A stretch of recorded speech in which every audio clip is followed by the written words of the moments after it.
Hello Mind Mappers and welcome to the video. Today we're going to be going over Living Forward by Michael Hyatt and Daniel Harkavy, a proven plan to stop drifting and get the life that you want. And this book is perfect for exactly that. If you're the type of person that feels like you've been setting goals, that you have something in mind that you want to achieve, but for whatever reason you're just feeling like you're not actually moving forward, like you're not actually able to accomplish that goal, that vision, that dream that you have, this is the perfect book for you. And it's for the reason that Seth Godin says on the very cover of the book, it's a step-by-step approach. Sometimes we have trouble trying to weave together all of these personal development concepts, and I think both Michael and Daniel have done a great job weaving those concepts together for us so that we can take something extremely actionable and put it into place into our lives. With that, let's get directly into the introduction. I pulled out a quote that I believe gives us a great overview of what we can expect to learn today. In this book, we want to provide the clarity that you need to articulate a vision for your life, your whole life, and develop a plan to getting to a better destination. It's all about being fully awake to the realities of our personal and professional worlds and making use of that fresh level of awareness to make better decisions and to tell better stories with our lives. Living forward will heighten your sense of what's truly possible for your life. If you feel out of balance, aware that your current pace is unsustainable, if you're making great gains professionally but don't want to neglect your personal priorities, if you want to have better focus to succeed financially, if you've gone through a recent tragedy and suddenly become aware that life is short, if any of those are true, and I would say if many more situations are true, this book is for you. Living Forward will equip you to make better decisions in every area of your life. The good news is that we have more control than most of us realize. Each day is filled with thousands of opportunities to change the story of our lives, and we want to help you make the most proactive, intentional, and beneficial decisions possible. Finally, Living Forward will position you to make the most significant contribution in this world that you can and to add the most value to those around you. So really the question that I pulled out of this entire kind of section of the book is, how is my life plan looking? Do I have an active plan for my life so that I can not only be along for the ride, but that I can kind of be in the driver's seat? That's really what we're looking at today. It's not necessarily the white picket fence, 2 kids in 5 years, that type of plan that most of us end up defaulting to. This is about the true contribution that you can have during your lifetime and crafting an idea for what that might look like. Something most of us haven't even thought about. Just living normal life certainly is stressful, tiring, and distracting enough, and I understand that. But writing down your plan is an absolute must-have in my books, because if you kind of succumb to the normal life stress and the tiresome and distracting environment that we all live in nowadays, then you're not in the driver's seat. You're not the one that gets to decide what you're going to accomplish. You're kind of leaving it up to the fates and kind of what the distractions want you to actually accomplish, which is not much. This book is like having a life coach walk you through the entire process for cultivating your vision, which is very, very powerful. The exercises that we're going to share today will cause you to look a little differently, make changes, and take chances potentially. This book is all about connecting to your purpose and not living passively and cultivating the life that you want, which is something that we talk about a lot on the channel. I mean, after all, the reason that we've been reading dozens and dozens and dozens of books together is so that we can achieve a life that we want. Speaking of that, let's talk a little bit about mind mapping. If you're new here, you can get the most out of these mind maps by following along. You can find the process of how I mind map, plus all 50 plus mind map templates, including this one, at the link down below. Following along will help you learn more, remember better, and apply these books to your life. And if you're looking to get a little bit of a shortcut and want to know my big ideas on certain topics like habits, on goal setting, purpose, and learning and mind mapping, you can get all of those inside of my 2-hour long masterclasses on themindmapguy.com. bestselling.com, also available down below. Now let's get into the first idea, which is the drift. Life planning is the exact opposite of the drift. The drift is about passivity. Life planning is about proactivity. The drift is about blaming circumstances on other people. Life planning is about taking personal responsibility. The drift is about living without a plan. Life planning is about having a plan and working it in order to achieve. So, in my opinion, in this analogy, life is a lot like a trip down the river. Of course, you've got the ability to drift, which takes much less energy and forethought, but it leaves you at the mercy of the current, at the mercy of the river. If you're not careful, you'll pick your head up in 5 years and realize that you haven't rowed even once, and essentially all you've been doing is following the path that the river has taken you, and only at the same pace that the river is willing to carry you. Or, of course, what we're going to advocate today is that you could paddle actively. This involves using more energy, yes. Living by your plan and working the plan are, of course, going to take more energy. You also need to know where you're going to go. So if you're starting to row, you could get yourself lost pretty quickly because you've got the current and your own power rowing you towards a destination that you might not even have planned. So that's kind of the two stages that we're going through today is let's have a plan for where we're going to go, and then let's figure out how to row in an effective way so that we don't burn ourselves out, but so that we get to our goals and we can accomplish as much as we want. Of course, paddling will get you where you want to go faster, but of course, as I said, we don't want to paddle in the wrong direction. Smart sailors understand both, and they follow a simple process. Step number 1 is to get your bearings. Take some time and understand where you are right now. Have you been drifting for years now? And where has that drifting got you? Or have you been paddling potentially in the wrong direction? And where has that got you? After step number 1, we move into step number 2. Chart a course. Where do we want to end up? Step number 3, of course, is to start paddling. We've got to get moving. We've got to use a little bit of elbow grease to get us towards what we want to accomplish. And this is how we start to make progress towards what our vision truly is. Step number 4 is to let the current do a little bit of work. Stop paddling for a moment and learn if you're going with the flow or if you're paddling hard against the current. And of course, this is much less a step and more so a process. After step number 4, you're really going to focus in. Let's see where my bearings are right now. Given that I've been paddling for a year, how far towards my vision, how far towards my ideal have I gotten? And should I plan a different course based on the feedback that I've been getting? A good question to ask yourself here is, what stage are you at right now? Do you have your bearings? Do you know where you're at? If not, that's a good place to start. Do you have a specific course, or are you kind of just following the flow? If so, step number 2 is a great place to go.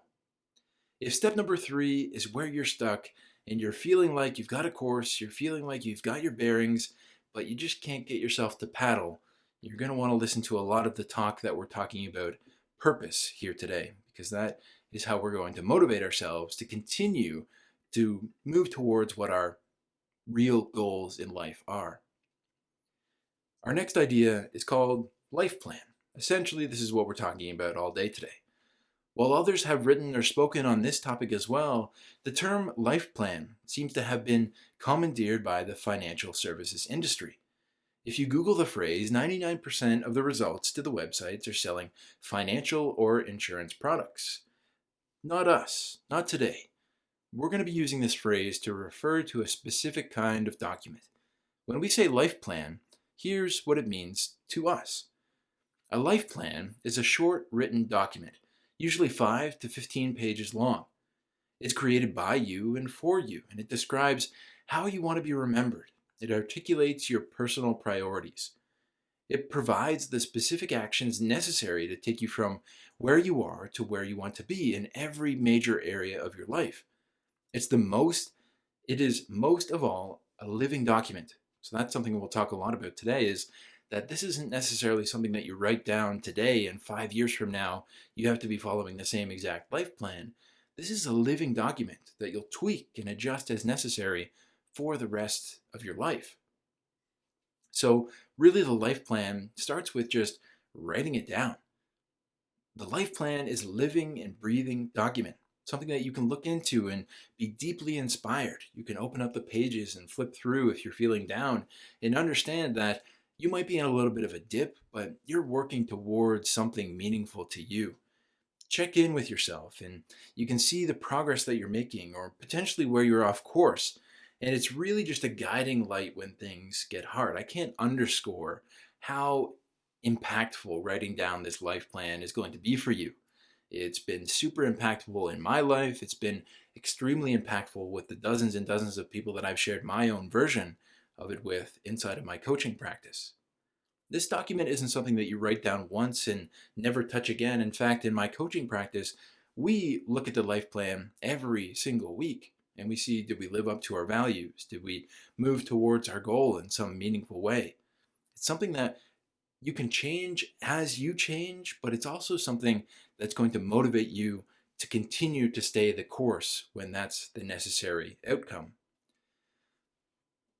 Why don't we think about this enough? So this is something that I got from the book that 99% of the results of the websites are selling financial and insurance products. And we've got this idea that I have to save for retirement. I have to, put away a certain amount of my paycheck every weekend. I'm not against that. I think that's a really great idea. But what about your energy? What about your time? How are you investing those so that when you're coming to the end, that you feel like it was invested in the proper way? Investing doesn't just have to be monetarily. It can also be with time, energy, and attention. And the reason that we don't think about this enough, in my opinion, is likely for similar reasons that we don't often plan for our financial futures enough, right? We all, we get all these ads, we all are told kind of essentially that we need to be thinking about our financial future, but often we leave it until it's too late. I think the statistics would probably bear that out. Humans didn't evolve to spend a ton of time thinking, worrying, and planning for the future. We needed to think about what was right in front of us right now. Of course, mountain lions take precedence over stashing enough firewood away for retirement. So, what is a life document? We're going to break this down. We'll talk about it a little bit more, but essentially it's 4 different things in my eyes. It's 5 to 15 pages long. It captures how you want to be remembered. It identifies what's truly important to you, and it creates a plan to help you get there. You could probably take that and be off to the races. But we're going to talk about some of the questions that are very impactful, and then we're also going to talk about some different laws that you need to obey when you're writing your life plan. So our next idea, I've highlighted here in white because I think it's probably one of the most impactful ideas that I've found. It's repeated in a bunch of different books. More specifically, it's coming from the Stoics, but I love the way that Michael and Daniel have put it here. The same is true when it comes to your life plan. It's the result of answering 3 powerful questions. Let's consider them one at a time. Question number 1 is, how do you want to be remembered? In planning anything, the best place to begin is at the end. What outcome do you want? How do you want the story to end? How do you want to be remembered when you're gone? Those are all very powerful and difficult questions to look at if we're honest. Question number 2 is, what matters the most? Maybe you've never given yourself permission to ask this question. What's important to you? What matters most in your life? This is a question about priorities. No one else can decide what they are for you.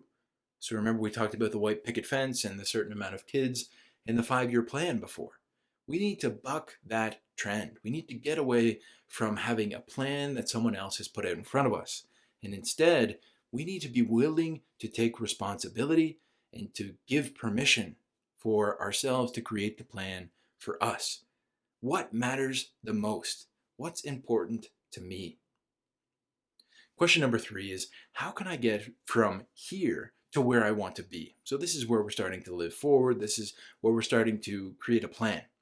If you're going to improve your life and realize your potential, you'll have to figure out where you are now, where you want to be, and how you can get from one to the other. So I always call those inside of my coaching practice, you have to know where point A is before you can actually figure out where point B is. And then you need both of them to be able to feed the GPS, essentially to give you a path in order to get there. So the foundation to our life plan is going to be three different questions. Number one, of course, how do I want to be remembered? Begin with the end in mind. This reminds me of the funeral exercise that I learned from Brian Tracy. Imagine that you're a ghost visiting your own funeral. What do you want people to say about you? This is a powerful exercise because it uncovers what truly matters. And I recommend that you go and read the book or watch my video on Focal Point by Brian Tracy, which is such a great book. It really talks a lot about this. Our next question, of course, is what matters the most? What do they mean when you've never given yourself permission to ask this? Well, we often lead our life based on the opinions of others, society as a whole, or what we're told on TV. The careers we choose, the businesses we start, they're all informed by other people. And that's okay as long as it's not unconscious. While writing our plan, we want to be as much as possible distance from the influence of others. Instead, we should focus on what our heart's true calling is, our real desires, and let those guide us rather than the kind of path that's set out before us. Question number 3 is how can I get here from where I want to be to where I want to be, from here to where I want to be? Now, this is really just into the practical, right? Don't just wish this into existence. Understand the obstacles and then create a plan. Inside of my life plan, I use Gabrielle Oettingen's idea from Rethinking Positive Thinking, another great book. I recommend you go and check out the video on the channel. She gives us a great tool called WHOOP. I just love this idea. So it's really a 4-stage planning process. And she says wish, outcome, obstacle, plan. So our wish essentially is, what do we want to see in our life?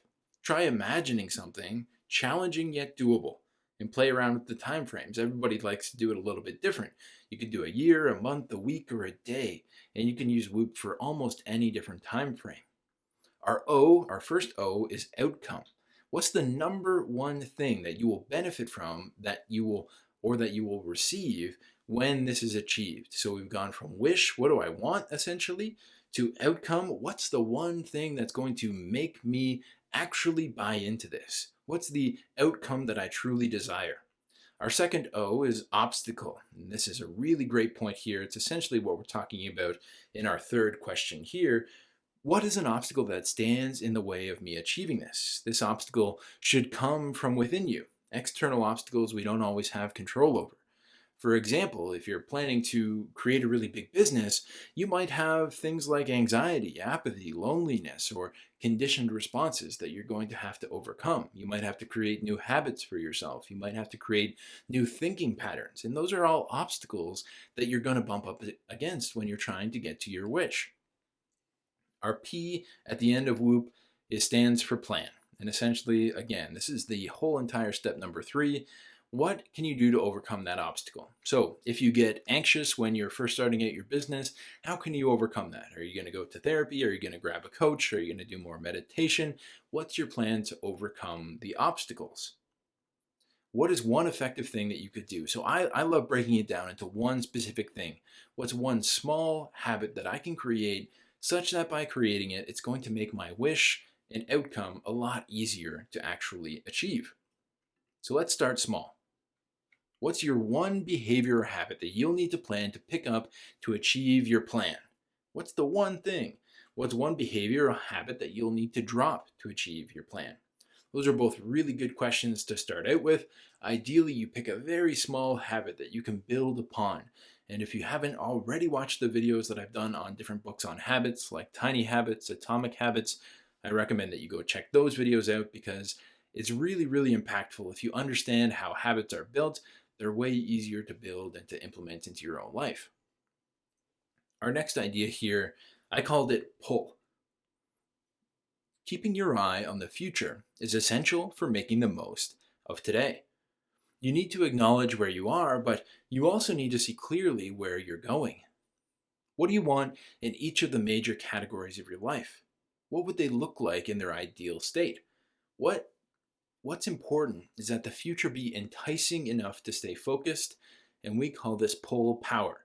A goal needs to draw you in, and pull power is essential to reach our goals. You need to see a future with such clarity and desirability that you will go through all the uncomfortable things that life throws at you to attain it. So the question here really is, are you constantly having to push yourself towards your goals, or do they pull you in like a magnet? What a really good analogy. The cost of constantly needing to push, of course, is that it's extremely tiring to push yourself towards something day after day after day after day. And when you're already tired and unmotivated, it's very unlikely that you'll do what you set out to do if you have to push yourself to get there. The process isn't actually enjoyable when you're pushing yourself constantly to get things accomplished. Of course, those are all the costs of needing to push yourself, which, in my experience with coaching and just through doing this YouTube channel, pushing is the most common way that we motivate ourselves. It's kind of what we're taught inside of school and etc. We could get into all of that, but suffice to say that you're generally, unless you have gone deep into this personal development, you're likely pushing yourself towards your goal on a daily basis. And instead, I'm going to invite you to explore the benefits of a compelling pull. When you've got a big enough dream, a vision, or a plan, it pulls you through effortlessly through the work that it takes to get there. All your hard work and sacrifice feels like accomplishment and is actually self-perpetuating. Robert Fritz, one of my favorite authors that not very many people know about, inside his book, The Path of Least Resistance, again on the channel, the human spirit will not invest itself in compromise. I absolutely love this quote. If I ever got a tattoo, this would be the quote that I would tattoo. Creating a compelling pull means that you need to have a true understanding of what you want. But it also means that you need to not be willing to compromise or to say that this is good enough. So inside of Robert Fritz's book, he actually talks about the exact same analogy. He doesn't use the analogy of a magnet, he uses the analogy of two different rubber bands. You've got the pull of kind of staying in the same spot that you currently are because it's safe and that's kind of what the ego wants. And you've got the pull of what you could be, your ideal sage, as the Stoics would say.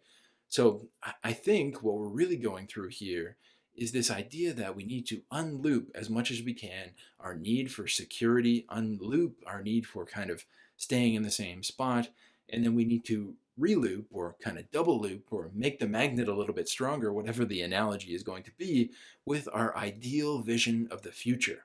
Because the stronger that ideal vision of the future is, the more things you can take on because you're being pulled towards it instead of being having to push yourself towards the compelling version of the future or just any future. So let's start here. I would invite you, if you haven't already downloaded the map, to do that and create a compelling pull. We've got a bunch of different categories here, and it looks like they accidentally got mixed up a little bit. But what we need to do here is to take some time to capture your ideal vision in these areas of your life. Let's think about what your relationships should look like. Let's think about what your business or your career might look like. Let's think about what your ideal version of your fitness and health, your finances, and your mental health might look like.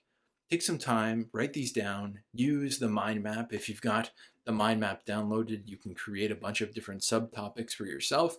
Small one sentences about who you might be in a relationship with or what your relationship might look like in the next year or 2 years. What's the ideal version of the future for you? And do your best to create a compelling version of the future. Move yourself from your current point A that might not be as compelling as you would like to a really compelling point B. Now let's talk about you first.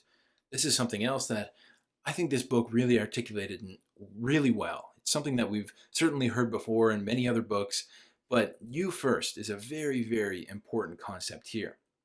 If you've traveled by plane, you've undoubtedly heard the flight attendant say something like this: in the event of a change in cabin pressure, panels above your head will open, revealing oxygen masks. If you've traveled more than occasionally, you can probably recite the rest of the spiel. Pull the mask down towards you to activate the flow of oxygen. Cover your nose and mouth with the mask, place the elastic band around your head, and continue to breathe normally. And then they'll always say, remember to secure your own mask before assisting others. Why is this? Because if you run out of air, you can't help anyone. Here's a little insight into how we look at life. We have to attend to ourselves first in order to be spiritually, emotionally, intellectually, and physically available to others. If you have trouble with the semantics of putting yourself first, think of it as preparation to serve others. And the idea here, of course, is that we need to take care of ourselves first. And this is hard advice for people with personalities like mine, and likely for people with personalities like yours as well. I tend to be almost the exact opposite, putting on the masks of others before I put on my own, and ending up ignoring my needs. You know, kind of the shout out here is that likely if you're super interested in personal development, you're kind of on the same path as me. This is an extremely common trait in the coaching clients that I work with, and it's likely something that's happening to you as well, even if it's unconscious at this point. This is a habit that I am currently really committed to breaking because, of course, it's backwards. If we're constantly over-focused on the well-being of others and not on ourselves, we end up burning out, making us unable to help anyone at all. And for me, of course, and likely for you, this is easier said than done. One belief that's helped me recently is realizing that people are better off if you give them the chance. Give them the chance to put on their own mask if possible. Take control for themselves and not rely on you. Don't get me wrong, if someone is in need, I'm definitely there. But I'm not going to be afraid to let them try for themselves first.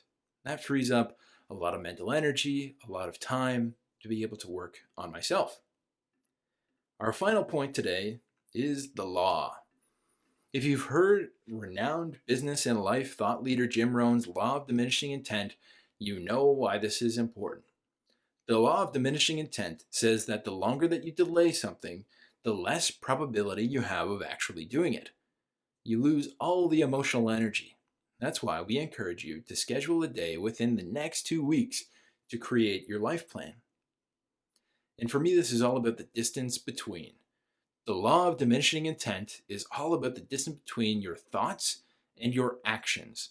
If you plan to start working out next month, it's likely that the next month will come, and then the next month, and the next month, and the next month, because next month never really actually happens. Have you ever set a goal or made a realization and felt fired up? Perhaps it's even happening right now. That's a really great feeling, of course. The problem is that that feeling ends up being pretty fleeting. But now you know, the law of diminishing intent will come around. How do we fight against it? How do we overcome this law of diminishing intent? Whenever you're starting something new, don't spend time fantasizing about the end result. This is actually inside of Rethinking Positive Thinking by Gabrielle Oettingen again, along with Whoop. She really talks about don't spend a lot of time fantasizing about the end result. This tends to zap our motivation and wastes valuable time that we could be spent actually doing the thing. That we could be setting up our environment so that it's easier for us to exercise and etc. We need to be careful not to spend all day focusing on what we could be doing. Instead, we should follow this process. If you're ready to start something new, realize that the feeling that you have right now will end up being diminished. It's just the law. Step number 2 is to look at the obstacles that will get in the way of you accomplishing your outcome. Step number 3 is to change your environment so it will be easier when you have less intent to follow through. So for example, if you have a lot of motivation every single night to exercise, but the morning comes around and you're just not feeling it, make sure you're setting out all of your workout clothes the night before. Or if you've got enough motivation on Sunday to be able to eat healthy for the rest of the week, but the rest of the week comes around and you just don't have the time or energy, make sure that you're cooking ahead of time. Those types of things. Set your environment up so that you have the most likelihood of success when you're already motivated. Another really great kind of pointer here coming from Gabrielle's book is to set some if-then statements for when you inevitably run out of steam. So for example, If you get done the end of your workday and you're extremely tired by the end of the day and you want to go out and exercise, but you seem to be having trouble even if you've got your environment set up in the right way and etc., you could set an if then statement that says, if I'm tired at the end of the day, then I will only do 2 minutes worth of exercise. And it's a really great way to get yourself at least started. And you got yourself 2 minutes in, you're likely going to do 10 minutes. And if you got 10 minutes, you might even do up to 30. It's a really good way to build a habit that way. If I'm feeling a little tired at the end of the day, then I'll only do 2 minutes of exercise instead of my regular 10, 15, or 20, or whatever it is, right? So it's a really good exercise to set up if then statements when you're already feeling like you're excited, but you know the law of diminishing intent will happen. That was Living Forward by Michael Hyatt and Daniel Harkavy. Really great book. If you want some more kind of insight into goal setting, into habits, into actually accomplishing what you set out to do, I recommend that you go over to themindmapguy.com and look into the masterclasses. See which one calls you in, and it's a 2-hour long synthesis of dozens and dozens and dozens of books that I've read on particular topics, again, like habits, goal setting, and learning. And we'll see you in the next video.